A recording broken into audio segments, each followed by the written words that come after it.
Hi everyone, welcome to the Buffett and Beyond Research Saturday ETF report for October 10th, 2025, and we're going over the best ETF of the week, and that is utilities. Surprise, surprise. And remember folks, if you want to live on this beach like Jimmy Buffett once did, you've got to learn how to invest even better than Warren Buffett does now. Okay, let's see what ETFs have done the best year to date. And we're looking at gold. Yeah, it's up almost 51% for the year. Then comes the semiconductor ETF, then the technology ETF, both of which we are firmly in. And then here comes the utilities sector. And boy, they just keep popping up, don't they? So let's go to what has outperformed in the past 1 week as of Thursday. And that is the XLU, which is the utilities. So utilities, then semiconductor, then gold, then technology. You can see which ones are always in the top, aren't they? And then the QQQs, the NASDAQ 100. Look down here at the S&P 500. We've heard so much about that, and it's up only 1/3 of 1%. So, or less than 1/3 of 1%. Even though you hear that it made a new high, it was very, very small. And as I'm recording this right now, the market is selling off, so this will not even be up for the week. So these numbers are as of the close of Thursday. But hey, we're interested in what is at the top right here, XLU. So let's look at a year-to-date chart of the XLU against the S&P 500. S&P 500 is in this black line, and the blue line is the XLU, up 22%, while the market is up, or the S&P is up 14.5%. So let's go over 5 years, and now you see 5 years is a difference. Again, the black line is the S&P 500, and the blue line are the utility stocks. Now, this is 2025, 2024 between these lines right in here. This is 2023, and this is 2022. And you can see 2022, the S&P was down 19.6%. That's the black line. And don't forget, the NASDAQ was down 34%.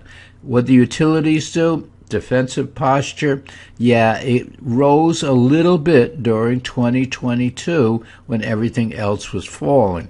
So that's why they say it's a defensive type of portfolio.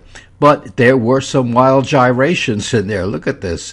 Yeah, 2022, when the market was down, the utilities were up from the beginning of the year, but in between they were up, they were down, they were all over the place. So everybody says the utilities are defensive stocks. Yeah, but boy, they do have some volatility, because when the market sells off, they sell everything off. So I just want you to be aware of that. So over 5 years, the market up about 95% and the utilities up 66%. This does not count dividends, but you're going to see in a minute the dividends are not that high anymore. Let us look at the top stocks in the portfolio that we have, or that we made up. And we can see the utilities are up 22% for the year. The S&P 500 up 14.6%. Look at these stocks. Oh my gosh. This is the return year to date as of Friday morning. So we are looking at some unbelievable returns, and the total returns are 37.4%, which includes the average dividend of 2.7%. So number one, this is fantastic. 37.4% is almost double the utility index itself. So the top stocks we're looking at, and the S&P 500 almost 2.5 times that of the S&P 500. So this portfolio 2.5 times that of the S&P 500. Now look at the average dividend of these stocks in here. Not very high at all.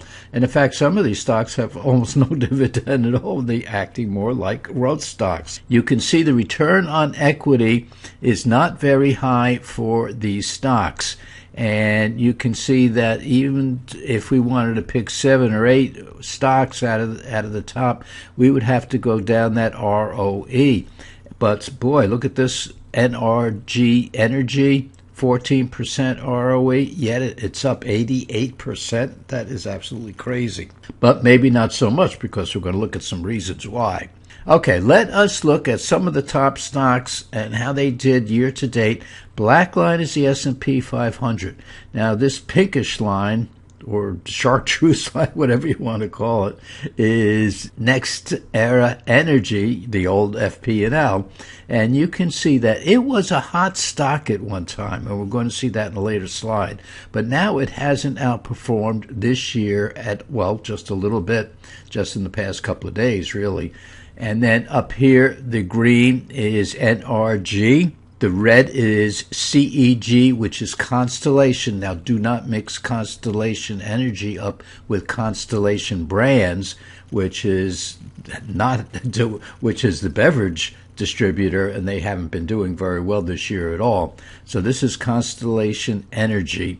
And then the blue line is Vistra, or VST is that stock symbol. So these are stocks that you may not have heard of, but boy, oh boy, are they performing. Again, year to date, with the market up about 14 point something percent. Well, as when I charted this, it was up 13%. So it has fallen in the past couple of hours as I'm recording this on Friday. But you can see these stocks year to date have outperformed. Let us go over the past 5 years. And again, black line is the S&P 500. This pinkish line down here is Next Era, the old FP&L. And these three stocks that we just mentioned are just flying high. Now, this is a 5-year chart, so all of this is 2025 in here. Between these lines, 2024. Between these lines, 2023. And then here's 2022. So that was the year the market was down. So the black line, it's almost indistinguishable down here about how these stocks did. Only one, which is CEG, which is Constellation, that one actually went up nicely during the down year of the market. And then all of a sudden in 2023, these utility stocks started taking off. 2024, wow, they really, really went up. Now, talking about utility stocks don't have volatility or have much volatility, look at this. Now, this is Vistra, and boy, oh boy, look at that drop, and then look at this come back. And then we have CEG, we'll look at this drop, and then look at this come back. Oh my gosh. And then the green NRG, Energy, it did nothing for the first part of 2025, and then all of a sudden shot up and then has done nothing since. So when you look at these stocks and you look at this kind of performance and you look at this kind of volatility, you say, whatever happened to the old utility stocks? Well, if we go back 20 years, and the reason I went back 20 years is because this is Next Era, the old FP&L, and you can see that once it started going into solar and other alternative means of producing energy, you can see how well it did. Again, the black line in here is the S&P 500, and Next Era Energy was the stock to own for a couple of years, well, almost a decade in here. It just went crazy. And then all of a sudden, it really has leveled out over the past 2 years with a lot of volatility in here. Look at this. Oh my gosh, that's crazy for a utility stock. And then back up again. So yeah, the utility stocks are not known for volatility, but all of a sudden, as you look at the chart, you can say they're pretty volatile. I don't know if some of those semiconductor stocks and the technology stocks are as volatile as some of these utility stocks. But I just wanted to show you 20 years so you could see that Next Era, which is underperforming or slightly performing as well as the S&P 500, which is good for utility stock, believe me. It hasn't done much in the past couple of years, but it had been a real winner for a long time in here.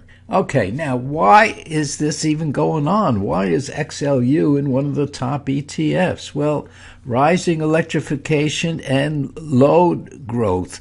And utilities are seeing renewed growth drivers in demand for electricity, not just from traditional use, but from emerging sectors like what? AI data centers, EV charging infrastructure, Yeah, how are you going to get those electricity or that electricity to those cars? It's electricity, and they've got to have the infrastructure to get the charging stations or get electricity to the charging stations, and of course, broader electrification of the economy.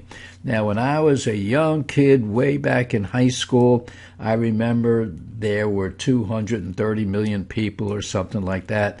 Now in the United States, now there's 350 million people in the United States. So the economy has grown by 50%. Yeah, it's grown by over 100,000 people in early high school, and there were 230,000 people. So another 100,000 or 100 million people on top of 200 million people. That's a 50% increase in the population of the country.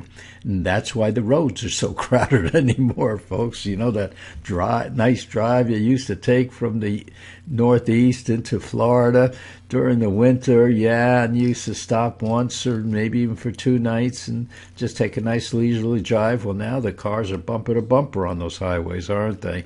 And what is it because of? Well, because there's more cars on there, 50% more cars than there were 30, 40 years ago. So yeah, and most of the people are going where? To the coasts, yep, to either the East Coast or the West Coast. Now, back to the utility stocks, data center demand in particular, frequently cited as a tailwind for utilities, since those facilities consume large amounts of power, and they're going to have to build new power stations. As we've been hearing over this past year, power stations, they're talking nuclear. And then, of course, you do have the defensive appeal in uncertain markets. So people say, I would rather be in utilities that pay high dividends. But with interest rates, we saw on the one chart that the interest rates were, 2.7% or so for that top group of stocks. Now, utility stocks are sensitive to interest rates. So when yields fall, or the expectations of rate cuts rise, utility dividends become more attractive relative to bonds, and so people will buy the utility stocks just to get an extra percent or two, plus growth, where bonds are paying less, or most bonds are paying less, and are not growing. So there's a difference between utilities and bonds. Now, some utilities now present a hybrid of growth plus yield, and we're looking at this word growth right in here, and that's what we're seeing with some of these stocks. And the growth plus yield is rare in the more mature sectors, so that's why people are going to those stocks, because they are relatively mature companies, because they have been around a long time. Just think of your utility. If you've lived around the same area all your life, you've been paying to the same utility company as you were 30, 40, 50, 60 years ago. And I just want to go back to this again. Look at the returns on these stocks, but look at the dividends. And then we have to be suspect about this return on equity, because, in our growth portfolio, we like to see stocks with ROEs above the 20% level. And here we have Constellation Energy and Vistra Corporation, both with almost no dividends, which is what we like to see in a growth stock. And boy, the yields on these two stocks have been fantastic. So, folks, we had another tumultuous week with Friday. We're seeing the market sell off because China is charging a surtax or something on its rare earth exports, and our administration is reacting to it. And so we're going to live through the weekend with that on our minds. But anyway, hey, it's the weekend. It is the weekend. So go out, enjoy it, forget the market, take your mind off the market. Be with your family, have Sunday dinner with them, and most of all, stay safe, folks. And guess what? We'll be back here in a couple of days.